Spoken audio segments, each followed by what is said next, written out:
بسم اللہ الرحمن الرحیم۔ السلام علیکم ورحمۃ اللہ وبرکاتہ۔ عزیز طلبہ و طالبات، اسٹڈی سیکریٹس میں آپ سب کو خوش آمدید کہتے ہیں۔ ڈیئر اسٹوڈنٹ، آج ہم جماعت نحم کی نئی اردو کی کتاب میں شامل سبق نمبر 9 ابتدائی حساب، جس کو ابن انشا نے لکھا ہے، اس کے آج آخری پیج کی ریڈنگ کریں گے۔ ڈیئر اسٹوڈنٹ، مصنف ابن انشا نے انتہائی خوبصورت انداز میں ابتدائی حساب کے بنیادی قاعدوں کے ذریعے سے معاشرتی بیرا روی کا پردہ اٹھایا ہے۔ خوبصورت جملوں کے ذریعے سے معاشرتی برائیوں کا بتایا ہے۔ آج کے پیج میں دیکھتے ہیں کہ وہ کیا بتا رہے ہیں۔ خط منحنی۔ خط منحنی کون سا خط ہوتا ہے؟ یہ ٹیڑھا ہوتا ہے، بالکل کھیر کی طرح، لیکن اس میں میٹھا نہیں ڈالا جاتا۔ ابتدائی جیومیٹری میں ہم پڑھ رہے ہیں خط منحنی ایسا خط ہوتا ہے جو کہ لکھائی کو تیز کرنے کے لیے استعمال کیا جاتا ہے، جس پر عمل کر کے بچوں کی جو لکھائی ہے اسے تیز کیا جاتا ہے، جو اس خط کے اصل معنی ہے۔ لیکن یہاں پر بتایا گیا ہے کہ بالکل کھیر کی طرح ٹیڑھا ہوتا ہے، لیکن اس میں میٹھا نہیں ڈالا جاتا۔ معاشرتی رویوں پر طنز کیا گیا ہے۔ دوسرے نمبر پر خط ہے خط تقدیر، قسمت کا لکھا جسے کہا جاتا ہے۔ اسے فرشتے پکی سیاہی سے کھینچتے ہیں۔ یہ مستقیم بھی ہوتا ہے اور منحنی بھی۔ مستقیم سے مراد سیدھا خط بھی ہوتا ہے اور ٹیڑھا بھی ہوتا ہے، لیکن چونکہ فرشتے اس کو پکی سیاہی سے لکھتے ہیں، اس لیے اس کا مٹانا مشکل ہے۔ تیسرے نمبر پر جو خط بتایا گیا ہے وہ خط بے رنگ ہے۔ یہ وہ خط ہے جو ڈاک کے ٹکٹ پر، ڈاک کے لفافے پر لگایا جاتا ہے۔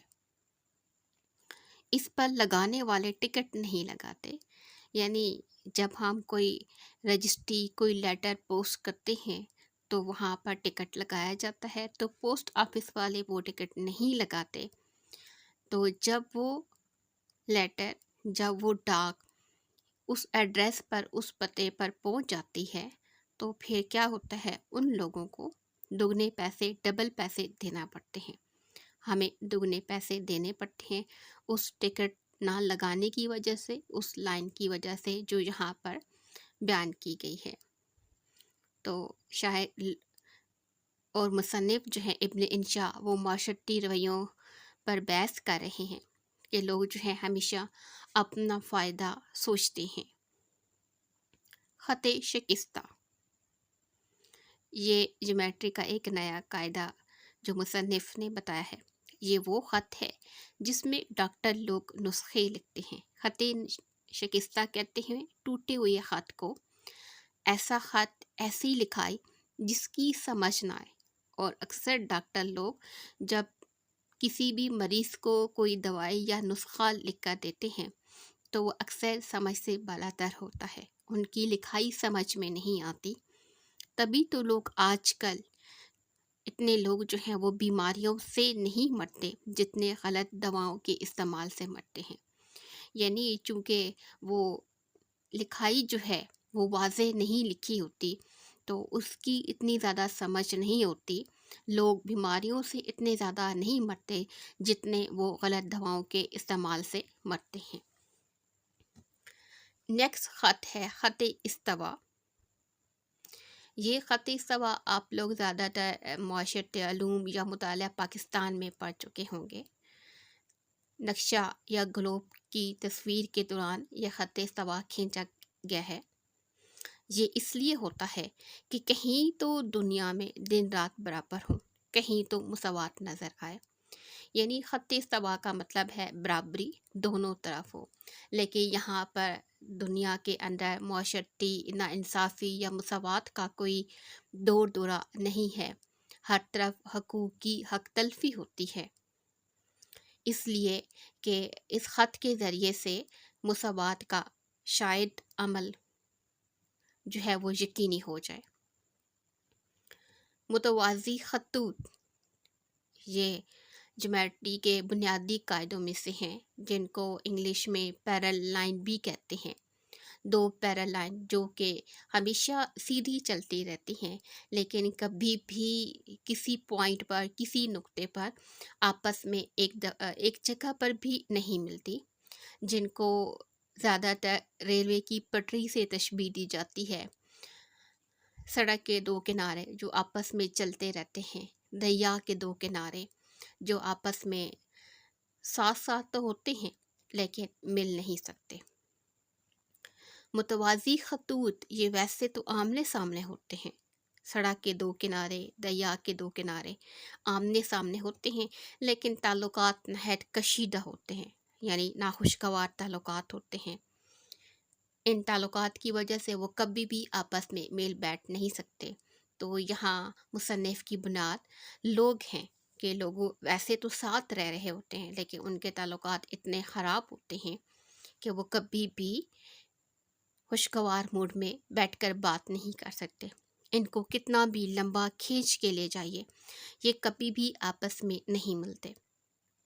کتابوں میں یہی لکھا ہے، لیکن ہمارے خیال میں ان کو ملانے کی کوئی سنجیدہ کوشش کبھی نہیں کی گئی۔ کتابوں میں تو یہ لکھا ہے، لیکن کیا ہم ان کتابوں پر عمل کرتے ہوئے دیکھتے ہیں کہ کیا ان کو سنجیدہ یعنی سیریس کوشش نہیں کی گئی ان کو ملانے کی؟ مراد مصنف کی یہ ہے کہ کتابوں میں تو متوازی خطوط ہم پڑھتے ہیں، لیکن ہم کیا لوگوں کے درمیان جو ان کی ناراضگیاں ہیں ان کو ختم کر کے ان کو آپس میں ملانے کی کوشش نہیں کر سکتے؟ آج کل بڑے بڑے ناممکنات کو ممکن بنا دیا گیا ہے، تو یہ کس شمار قطار میں ہے؟ یعنی دنیا میں بہت سے ناممکن کام ایسے ہیں جن کو ممکن بنا دیا گیا ہے، لیکن ابھی تک ان اصولوں کے مطابق کسی پر عمل درآمد نہیں ہو سکا۔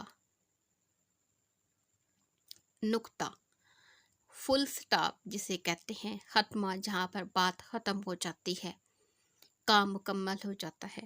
نقطہ یعنی بندی، یعنی پوائنٹ، وہ پوائنٹ خاص نقطہ، یہاں پر شاعر کی مراد ہے اشارہ جہاں پر ہوتا ہے، وہ مخصوص مقام جہاں پر نشاندہی کر کے ایک چیز کو دوسرے چیز سے الگ کیا جاتا ہے۔ یہ محض کسی جگہ کی نشاندہی کے لیے ہوتا ہے، پوائنٹ لگایا جاتا ہے کہ یہاں تک آپ کا حدود یا ایریا ہے اور یہاں سے آگے کسی اور کا شروع ہو رہا ہے۔ جیومیٹری کی کتابوں میں آیا ہے کہ نقطہ جگہ نہیں کہتا، یعنی جیومیٹری کی کتابوں میں جب ہم نقطہ کی تعریف پڑھتے ہیں تو وہ ایک چھوٹا سا ڈاٹ ہوتا ہے جس کی تعریف یہ ہے کہ وہ جگہ نہیں کہتا۔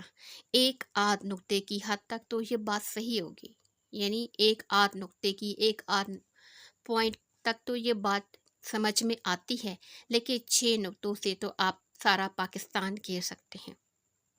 یہاں پر 6 نقطوں سے مراد پاکستان کے پے کے نیچے کے 3 نقطے، تے کے اوپر 2، 3 اور 2 5، اور نون کے اندر 6، تو 6 نقطوں سے پورا پاکستان جو ہے وہ گھیر سکتے ہیں۔ یعنی 6 نقطوں سے آپ کو پاکستان کا جو معنی یا مطلب ہے، ملک کا نام، وہ سمجھ میں آ گیا۔ اگر ہم یہ 6 نقطے ہٹا دیں تو اس لفظ کی کوئی اہمیت نہیں رہے گی۔ تو مصنف کے کہنے کا مقصد یہ ہے کہ ہر چیز کی، ہر نقطے کی، ہر پوائنٹ کی جو ہے وہ اپنی اپنی اہمیت ہے۔ نیکسٹ پوائنٹ کی طرف بڑھتے ہیں۔ دائرہ، دائرے چھوٹے بڑے ہر قسم کے ہوتے ہیں۔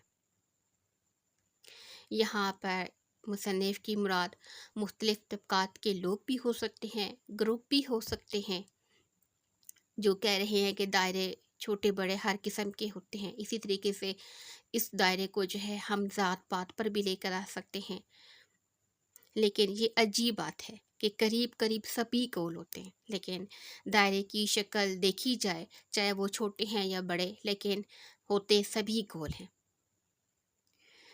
مراد یہ ہے کہ چاہے لوگ فرقوں میں ہوں، چاہے وہ الگ ہوں، چاہے وہ اعلیٰ ذات سے تعلق رکھتے ہوں، چاہے وہ نیچی ذات سے، لیکن سب سے پہلے وہ انسان ہیں۔ ایک اور عجیب بات ہے کہ ان میں قطر کی لمبائی ہمیشہ نصف قطر سے دگنی ہوتی ہے۔ یہاں پر دائرے کے اندر کھینچی گئی اس لائن کی طرف اشارہ ہے کہ وہ جو لائن ہے، قطر کی جو لمبائی ہے جو دائرے کے اندر کھینچی جاتی ہے، وہ ہمیشہ نصف سے قطر سے دگنی ہوتی ہے، یعنی ڈبل ہوتی ہے۔ لوگوں کی حیثیت کی بات ہو رہی ہے یہاں پر۔ جیومیٹری میں اس کی کوئی وجہ نہیں لکھی گئی کہ یہ لائن جو ہے یہ کیوں نصف سے زیادہ گنا ہے۔ اسی طریقے سے لوگوں کے جو حسب نسب ہیں، یا وہ جو اونچی ذات اور اعلیٰ ذات کا جو دعویٰ کرتے ہیں، یا پھر اسی طریقے سے جو کسی اور قوم کو کے بارے میں وہ بات کرتے ہیں، تو اس کی کوئی خاص وجہ نہیں ہوتی۔ جو کسی نے پرانے زمانے میں فیصلہ کر دیا اب تک چلا آ رہا ہے۔ جس طریقے سے قطر میں کسی چیز کی وجہ نہیں بیان کی گئی، اسی طریقے سے کچھ ایسے معاشرے ہیں، کچھ ایسے جو ہے قومیں ہیں جن کے بارے میں کوئی خاص وضاحت نہیں کی گئی، جن کے بڑے جو پہلے فیصلہ کر کر آ چکے ہیں اب تک وہی نظام چلا آ رہا ہے، ان میں بہتری نہیں آ رہی۔ مراد جو رسم و رواج، جو روایات، جو فرسودہ نظام ہے جس میں تبدیلی کی ضرورت ہے، لیکن لوگ آج تک ان نظام میں تبدیلی نہیں لا رہے۔ ایک دائرہ اسلام کا دائرہ کہلاتا ہے، اور یہی مصنف کا مین نقطہ ہے۔ دائرہ پہلے اس میں لوگوں کو داخل کرتے تھے، یعنی لوگوں کے رویوں سے، ان کے اچھے اخلاق سے متاثر ہو کر جو ہے وہ خود بخود دائرہ اسلام میں داخل ہوتے تھے۔ آج کل داخلہ منع ہے، صرف خارج کرتے ہیں۔ آج کل اس طرح کے حالات پیدا ہو گئے ہیں کہ لوگ جو ہیں وہ بھاگ رہے ہیں۔ مثلث یہ لاسٹ پوائنٹ ہے ابتدائی حساب کا۔ تکون کے 3 کونے ہوتے ہیں، ٹرائی اینگل 3 کونے ہوتے ہیں، 4 کونوں والی بھی ہوتی ہوگی۔ یہاں پر مصنف جو ہے وہ اندازہ لگا رہا ہے کہ 4 کونوں والی بھی شاید ہوتی ہوگی، لیکن ہمارے ملک میں نہیں پائی جاتی، کم از کم ہماری نظر سے نہیں گزری۔ ان چھوٹی چھوٹی باتوں کے ذریعے سے مصنف نے ایک پیغام دیا ہے۔ پیغام یہ ہے، جس طرح حساب الجھنوں والا مضمون ہے، بالکل اسی طرح انسانی زندگی اور معاشرتی اصول بھی الجھنوں والے ہیں۔ ہر دستور اور قانون طاقتور مواد رکھنے والا اپنے لیے استعمال کرتا ہے، خواہ وہ مذہب ہی کیوں نہ ہو۔ مصنف نے بہت ہی خوبصورت انداز میں حساب کے بنیادی قاعدے، جمع، تفریق، ضرب اور تقسیم کو مزاحیہ انداز میں بیان کرتے ہوئے انسانی رویوں پر طنز کیا ہے۔ اس کے علاوہ حساب کی جو دوسری اقسام الجبرا اور جیومیٹری کے قاعدے و قوانین ہیں، ان کو بیان کرتے ہوئے انتہائی خوبصورت انداز میں انسانی زندگی کے مسائل کو بیان کیا ہے، اور یہ تمام مسائل جو انہوں نے ان بنیادی قاعدوں کے ذریعے سے بیان کیے ہیں، وہ ان کی ذہانت کو داد دینے کے لیے کافی ہیں، اور ان کی حصے مزاح کا منہ بولتا ثبوت بھی ہیں۔